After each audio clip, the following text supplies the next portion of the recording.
Hi అండి, welcome to our channel Rupa creations and vlogs. ఇవాళ video ఏమిటంటే కరివేపాకు నిల్వ పచ్చడి అండి. ఇది చాలా సింపుల్గా చేసుకోవచ్చు, చాలా టేస్టీగా ఉంటుంది. అంతేకాదు మన హెల్త్కి కూడా చాలా మంచిదండి. కంటి చూపు మెరుగుపడటానికి, అదేవిధంగా మన హెయిర్ గ్రోత్ అవ్వటానికి చాలా సహాయపడుతుంది. ఇప్పుడు దీనికోసం ముందుగా ఇక్కడ నేను శుభ్రంగా కడుక్కొని తడి ఏం లేకుండా ఆరపెట్టుకున్న కరివేపాకు ఇలాగా 2 గుప్పెడ్లు తీసుకుంటున్నాను. ఈ నిల్వ పచ్చడి వచ్చేసి మనకు నెల రోజులు నిల్వ ఉండాలి కదా, అందుకని తేమ ఏం లేకుండా చూసుకోవాలి. ఇలాగా శుభ్రంగా కడుక్కొని తేమ లేకుండా చూసుకోవాలి.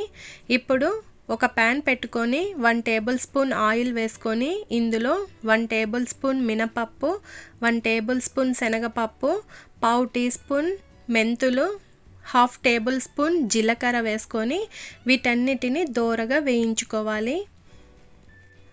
ఇలా దోరగా వేగిపోయిన తర్వాత ఇప్పుడు వీటిని పక్కన తీసి పెట్టుకోవాలి. అదే ఆయిల్లో ఇప్పుడు ఒక 15 వరకు ఎండుమిర్చిని వేసుకోవాలి. మీ కారానికి తగ్గట్టుగా వేసుకోండి. 15 నుంచి 20 వరకు కారానికి తగ్గట్టుగా వేసుకుంటే సరిపోతుంది. ఇప్పుడు ఇందులో 1/2 టేబుల్ స్పూన్ ధనియాలు వేసుకోవాలి. ఇవి కొద్దిగా వేగిపోయిన తర్వాత ముందుగా శుభ్రం చేసి పెట్టుకున్న కరివేపాకును ఇందులో వేసుకొని మీడియం ఫ్లేమ్ మీద ఇది ఈ విధంగా కలుపుకుంటూ ఫ్రై చేసుకోవాలి. చూడండి, ఈ విధంగా బాగా ఫ్రై అయిపోయిన తర్వాత ఇప్పుడు వీటిని పక్కన తీసి పెట్టుకోవాలి. ఇలా వీటిని ఒక ప్లేట్లోకి తీసుకొని చల్లార్చుకోవాలి. ఇప్పుడు పోపు పెట్టుకోవాలి. దీనికోసం అదే కడాయిలో 3 టేబుల్ స్పూన్ వరకు ఆయిల్ని వేసుకోవాలి. ఇప్పుడు ఇందులో 1/2 టేబుల్ స్పూన్ జీలకర్ర, 1/2 టేబుల్ స్పూన్ ఆవాలు వేసుకొని ఇప్పుడు ఇందులో 2 ఎండుమిర్చిని ఇలాగా కట్ చేసుకొని వేసుకోండి. అదేవిధంగా 3 రెమ్మల కరివేపాకు, ఒక 4-5 వెల్లుల్లి రెబ్బల్ని ఇలాగా క్రష్ చేసి వేసుకోండి. ఇలా పోపు వేగిపోయిన తర్వాత ఇప్పుడు స్టవ్ ఆఫ్ చేసుకొని దీనిని చల్లార్చుకోవాలి. ఇప్పుడు ఒక మిక్సీ జార్ తీసుకొని ముందుగా వేయించుకున్న శనగపప్పు, మినపప్పు ఉంది కదా, అవి వేసుకొని టేస్ట్కు సరిపడినంత సాల్ట్ వేసుకొని ఇలాగా పౌడర్ చేసుకోవాలి. ఇప్పుడు ఇందులో కరివేపాకుని ఇందులో వేసుకొని కొద్దిగా వేసుకుంటూ మిక్సీ పట్టుకోవాలి.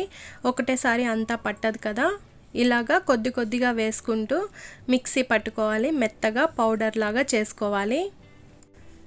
ఇప్పుడు చివరన మిగిలిన కరివేపాకు వేసుకొని ఇక్కడ చూపిస్తున్నంత చింతపండుని కూడా వేసుకోవాలి. ఇందులో కొద్దిగా చింతపండు అయితే సరిపోతుంది.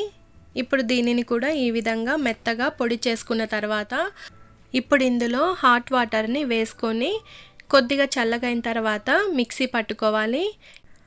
ఇక్కడ నేను 250 ml వరకు వాటర్ని పోసుకుంటున్నాను. ఈ వాటర్ ప్లేస్లో మీరు ఆయిల్ని పోసుకొని కూడా మిక్సీ పట్టుకోవచ్చు. వాటర్ పోసుకోవటం వల్ల 1 మంత్ వరకే నిల్వ ఉంటుంది. అదే ఆయిల్ పోసుకొని మిక్సీ పట్టుకుంటే మనకి 6 మంత్స్ వరకు నిల్వ ఉంటుందండి. ఇక్కడ వాటర్ చల్లగా అయిపోయిన తర్వాత ఈ విధంగా మిక్సీ పట్టేసుకుంటే సరిపోతుంది. ఇప్పుడు ముందుగా పోపును పెట్టుకున్నాం కదా, ఈ కరివేపాకు మిశ్రమాన్ని పోపులో వేసుకొని బాగా కలుపుకోవాలి. ఇక్కడ మీరు టేస్ట్ చూడండి, ఉప్పు సరిపోయిందో లేదో చూసుకొని కరెక్ట్గా వేసుకోండి. తగినంత ఉప్పు వేసుకుంటేనే నిల్వ పచ్చళ్ళు ఎప్పుడైనా నిల్వ ఉంటాయి. ఇక్కడ చూడండి, ఈ విధంగా కలుపుకున్న తర్వాత ఇప్పుడు దీనిని మనము స్టోర్ చేసుకోవచ్చు. ఈ నిల్వ పచ్చడి వచ్చేసి ప్రతిరోజు మనం అన్నం తినే ముందల 2 ముద్దల్లో ఈ పచ్చడిని కొద్దిగా వేసుకొని తింటే హెల్త్కి చాలా మంచిదండి. తప్పకుండా మీరు కూడా ట్రై చేసి చూడండి. చూసారు కదండి ఈ వీడియో ఎలా ఉంది. ఈ వీడియో మీకు నచ్చినట్లయితే లైక్ చేయండి, షేర్ చేయండి.